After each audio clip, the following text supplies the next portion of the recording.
Halo, Bung Rocky, kita ngelanjutin yang ngobrol tadi pagi. Anda luar biasa. Anda ternyata memang Anda termasuk salah satu orang yang bijak yang pernah saya kenal gitu ya, memberi menuntun. Tapi serius, saya meskipun kita menyampaikan secara bercanda, saya kira itu serius sekali yang Anda sampaikan ya. Kita ingin, saya kira demokrasi kita itu berjalan dengan kembalilah ya, meskipun kemarin kita dianggap banyak negara pengamat menilai bahwa wah kita sudah mengarah ke otoritarian, kemudian demokrasi kita dibajak oligarki, sebenarnya masih ada waktu kesempatan. Nah itu luar biasa, saya sepakat. Jadi saya walaupun saya secara bercanda tadi pagi, mohon maafkanlah, tapi saya nganggap itu serius gitu ya, Bung Taufik. Ya saya serius kalau soal masa depan. Kalau masa kini saya nggak serius tuh. Apalagi masa lalu ya.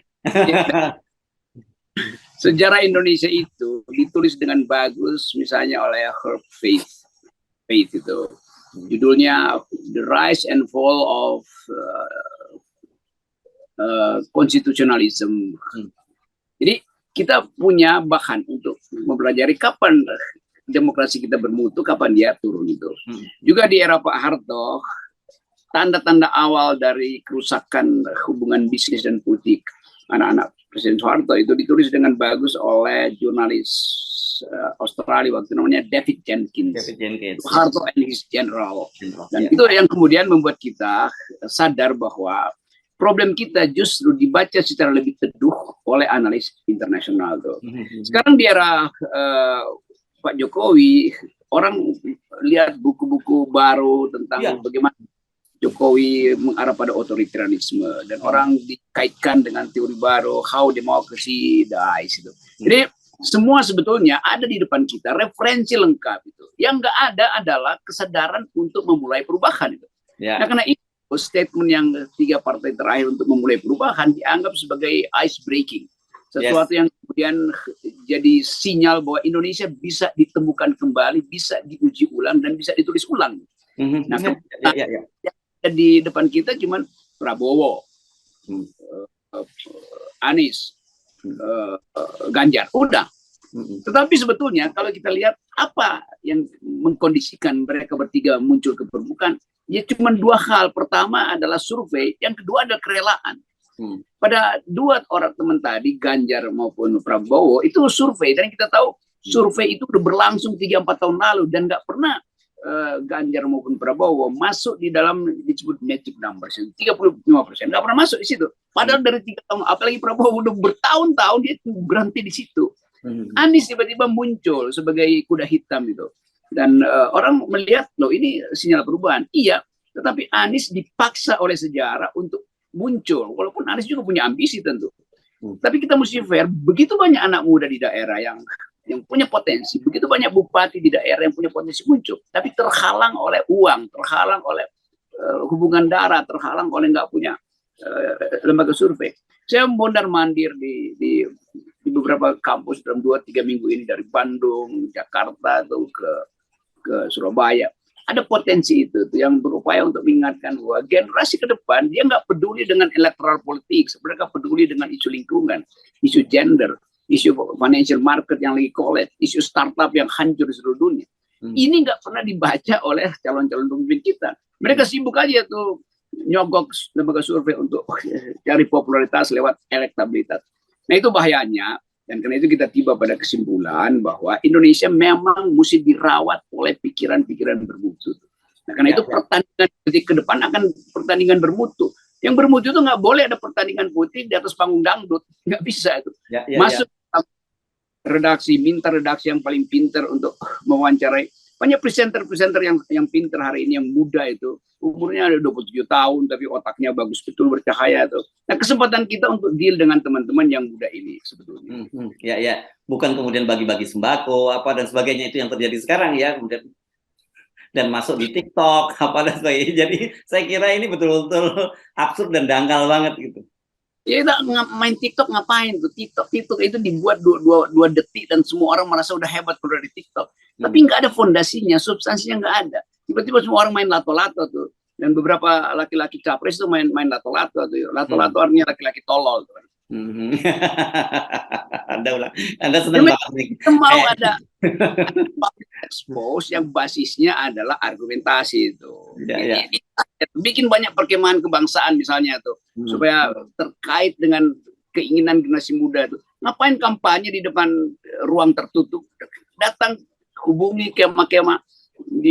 Saya usulkan semua capres datang ke, ada perkemahan yang bagus di Bandung dekat Jatinangor situ tuh. Di situ orang punya kesempatan untuk menyehatkan batin, menghirup udara bersih itu, lalu katakan ide itu. Anak muda mau dengar ide calon pemimpinnya itu di tengah-tengah hutan, bukan di tengah-tengah mall yang dikerbuti oleh kamera yang dipasang sengaja untuk naikin headline doang gitu.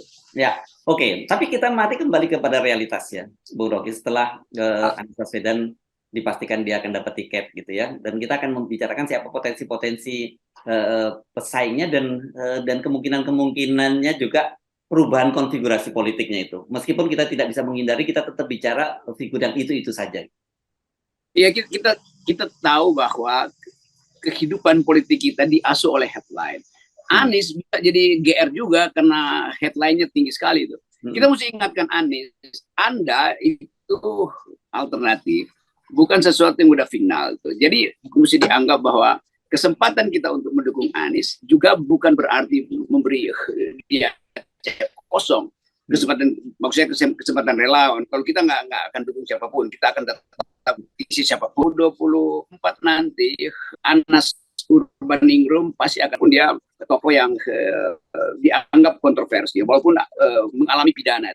Bagian ini juga mesti dihitung. Fasilitas yang disiapkan oleh Anas sekarang diam-diam itu muncul ke publik dan orang ini suaranya mau kemana itu?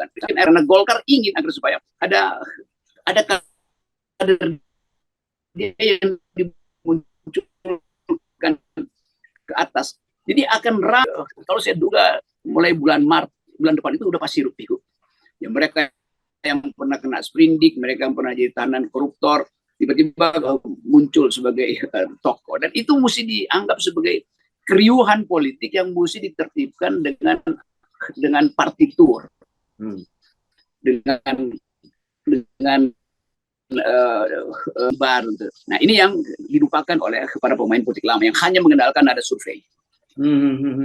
Jadi sebenarnya kalau di satu sisi kita melihat sebenarnya dengan munculnya Anies ini, bukan munculnya, berhasil keluarnya Anies dari ranjau-ranjau yang diatur oleh pemerintah ini sebenarnya adalah sebenarnya ini kesempatan terbuka buat semua orang ya, bukan hanya untuk Anies sekarang ini. Hilang ya suara bro ya. End of order itu. Kan selalu begitu hidup itu, begitu ada chaos, maka secara natural, secara bukan supernatural, secara analog kita akan lihat bagaimana chaos itu menuntun orang menemukan kembali order. Kalau kita sebut ini sunatullah ya oke, boleh aja. Tetapi itu semacam peralatan untuk realignment, mereorganisir kekuatan dan masuk di dalam paradigma baru. Nah, sekali lagi kesempatan ini justru disiapkan oleh sejarah tuh. Supaya nanti 2024, 2029 nggak ada lagi problem ini kan. Jangan kita tunda ini sampai 2029. Ini bagus betul kalau kita mulai membuka semua hal dan mengucapkan satu kesepakatan bahwa politik harus diasuh oleh relawan. Relawan itu orang yang rela mengeluarkan uang untuk calonnya, bukan yang rela menerima uang dari si calon terbalik-balik. Jadi pakai aja sistem Amerika, setiap individu yang mendukung Partai Demokrat dia akan datang ke kampanye dan dia angkat tangannya. This is my share, $10, $100. Itu kejujurannya ada di situ supaya oligarki berhenti membiayai politik. Ya, Anda melihat ini bisa jadi momentum bagus ya 2024 ini. Tapi perpaduannya saya kira begini, yang seperti juga tadi pagi Anda singgung, ada kesadaran kembali pada Pak Jokowi bahwa beliau ingin memberikan legacy yang berbeda, bukan lagi sekedar legacy yang sifatnya mercusuar seperti IKN, kereta api cepat dan saya, tapi legacy demokrasi. Ya, itu yang kita sekali lagi ulangi, ini masih ada kesempatan buat Pak Jokowi melakukan itu. Dan kemudian bersamaan dengan itu juga ada kesadaran dari publik sama-sama bahwa ya demokrasi itu nggak take it for granted, nggak bisa diserahkan hanya pada elit, itu harus melibatkan semua kita secara aktif. Betul, saya usul Pak Jokowi hentikan aja itu kasak-kusuk, lempar-lempar kado, pergi ke pasar, berusukan segala macam, sementara harga nggak turun juga. Mulailah jadi pertapa awal tuh. Jadi daripada kasak-kusuk mondar-mandir di bawa tim kamera yang ratusan kamera itu hanya untuk dapat headline. Mending dia mulai tapa berata. Pak Jokowi mungkin bagus kalau mulai belajar main gamelan atau belajar piano atau gitar klasik, sehingga orang lihat bahwa oh, Jokowi punya satu kesempatan untuk memperbaiki moral politiknya. Ini moral politik ya, bukan moral individual. Kalau moral individual Pak Jokowi bagus tuh, karena sering saya katakan Pak Jokowi itu bagus sebagai kepala keluarga, tapi gagal sebagai kepala negara. Jadi supaya orang ingat bahwa Jokowi sebagai makhluk Indonesia memberi contoh terakhir di ujung era kepemimpinannya bahwa dia hendak kembali menjadi makhluk kultural. Selama ini dia jadi makhluk politis yang diusung sana sini oleh para calok politik, para oportunis, segala macam itu. Jadi sayang sekali kan negeri ini negeri yang begitu banyak kesempatan tapi disalahgunakan kesempatan itu. Ya. Dan seperti tadi itu yang pentingnya tadi saya sampaikan, jangan yang ini take it for granted gitu, dan orang anggap wah urusan politik bukan urusan gue. Dan kemudian kan kita merasakan bagaimana akibat politik yang dikendalikan oleh oligarki karena karena ini saya kira itu terjadi karena peran serta masyarakat juga sangat lemah, Bung Rocky ya. Itu nggak bisa disalahkan begitu saja kan? Ya jelas masyarakat ada di dalam kondisi yang selalu ingin disubsidi karena kehidupan di bawah itu betul-betul mendekatkan sebetulnya. Karena setiap saat orang yang pasrah itu bisa ngamuk. Kan sering dikatakan bahwa bangsa Indonesia ini orang yang nerimo. Oh iya, dari nerimo ke ngamuk itu cuma mungkin 1 liter bensin itu disiram ke satu pom bensin terbakar, lalu seluruh Indonesia terbakar. Nah ini yang kita ingin hindari. Karena itu percakapan semacam ini dimaksudkan untuk wake up call atau semacam upaya untuk mendengarkan suara lain. Suara saya selalu memang kritis, tapi saya ingin pemerintah ini runtuh, tapi saya nggak ingin negara ini runtuh kan, karena ini tempat yang menghidupkan harapan, bukan buat kita, tapi buat generasi yang kehilangan ide tentang masa depan selama 7 tahun ini. Saya bicara dengan semua anak di Indonesia atau mereka yang ada di luar negeri, merasa apa sebetulnya Indonesia itu, mereka bertanya-tanya dalam perbandingan dengan keadaan politik dunia hari ini. Ya. Dan kelihatannya ini sudah mulai ada semacam apalah ya, walaupun belum terlampau terasa, belum signifikan banget, ada celah kita terbuka udara segar gitu ya. Bukan ini kemungkinan kita bisa melakukan perbaikan-perbaikan ke depan gitu. Tadinya kan kita merasa banyak sekali yang seperti pernah saya ceritakan pada Anda, banyak juga anak-anak muda yang udah merasa bahwa kelihatannya kayak nggak punya harapan lagi kita hidup di Indonesia ini. Kita lebih baik kalau begitu ya kita mesti pergi saja ke luar negeri, dan anak-anak ini sangat kompetitif gitu, dan kita bakal kehilangan yang kita sebut sebagai brain drain itu, otak-otak cerdas yang kabur dari Indonesia.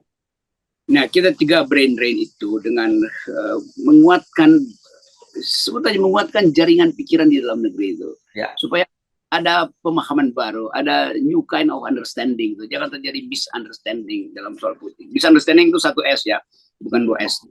Oh. Jadi kalau 1 S apa? Salah mengerti.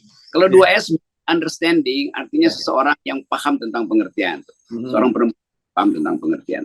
Jadi hal-hal semacam ini kita ingin ucapkan supaya ada pikiran baru pada masa depan, dan masa depan itu hendak kita tuntun sekali lagi dengan understanding, bukan dengan Dan kita mulainya dengan understanding, itu adalah mulainya dengan ini understanding kalau ini ya, bukan understanding ya. Understanding, fully understand. Oke. 0%. Yes.